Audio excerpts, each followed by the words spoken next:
If you live anywhere in the world except Antarctica, chances are you've seen these creatures, grasshoppers. Considered pests throughout much of the world, many grasshoppers are extremely generalist herbivores with the ability to clear out every plant in their path. But for each of these large generalist grasshopper pests is a wide variety of extremely specialized grasshoppers that live their lives completely hidden from most people. I'm Mikey Green, and my goal is to show just how little we know about the strange creatures that live their hidden lives around us every day. One of my favorite groups is the grasshoppers, because while it might not seem like it, there is still so much we need to learn about them, especially the many strangely specialized species that live where we are right now, Florida. Today, we're exploring a white sand scrub habitat in southern Florida in search of one specific plant, Florida rosemary. While that might seem irrelevant at first, it is actually the only food source of our main target grasshopper. Florida rosemary is highly toxic to most other animal species and can be quite hard to find. But one plant that is not at all hard to find in these scrub ecosystems is saw palmetto, and plenty of other weird jumping insects make their homes in the palm fronds like this alien-looking conehead Katie did. Let's take a look.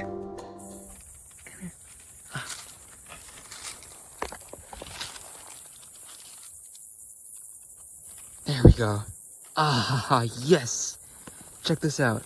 Well, not what we're looking for. This is another really cool Orthoptera that you could find here in the palmetto scrubs of Florida. In fact, I believe this species is endemic, which means it can only be found in these kinds of regions. This is the Palmetto Conehead, a very strange species of katydid that almost entirely lives its entire life inside palm trees, like the saw palmetto that we found it inside of.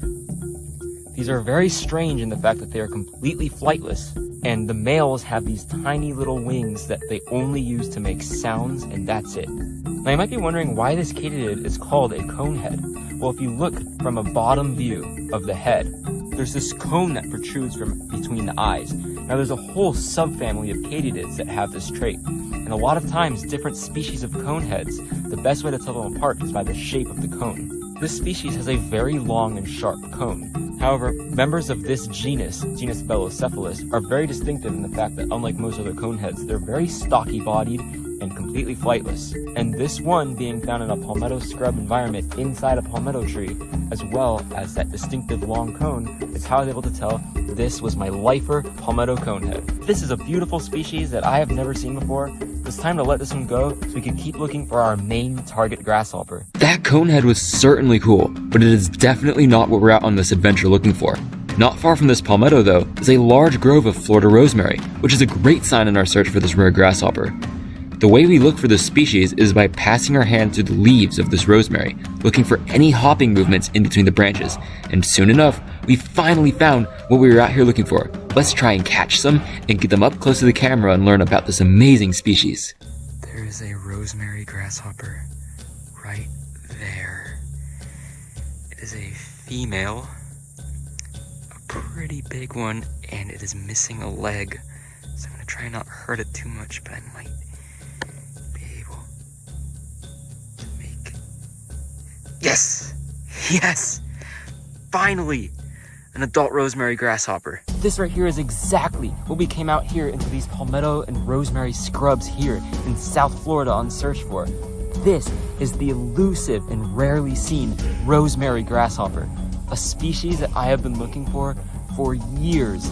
This species right here has evaded me for so long. Every single time I'm out here in one of these environments trying to look specifically for this species, I have completely missed it. This is a beautiful and relatively large-sized female. That's right, this is about as large as this species gets.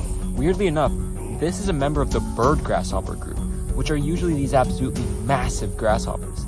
I've seen some female bird grasshoppers get to about that long, which is like twice as long, maybe even more, than this full-grown female rosemary grasshopper. Just like in pretty much all grasshoppers, the females are larger than the males. But besides that, they're not very sexually dimorphic. They have pretty much the same pattern, a very cryptic mottled brown pattern. That, plus the very elongated, slender look of the species, is very distinctive. And this is actually endemic to these kinds of habitats here in the state of Florida. These are perfectly evolved for spending their entire lives on one plant. You might be used to grasshoppers being some very generalist herbivores. those eastern lubber grasshoppers that get everywhere, for example, because they can eat pretty much all different kinds of grasses and shrubs that they can get their mouths on. But this species is adapted specifically for eating the Florida rosemary, which is this plant right behind me. While not a true rosemary and definitely not edible, it's actually quite toxic. It has a very rosemary-like smell and appearance.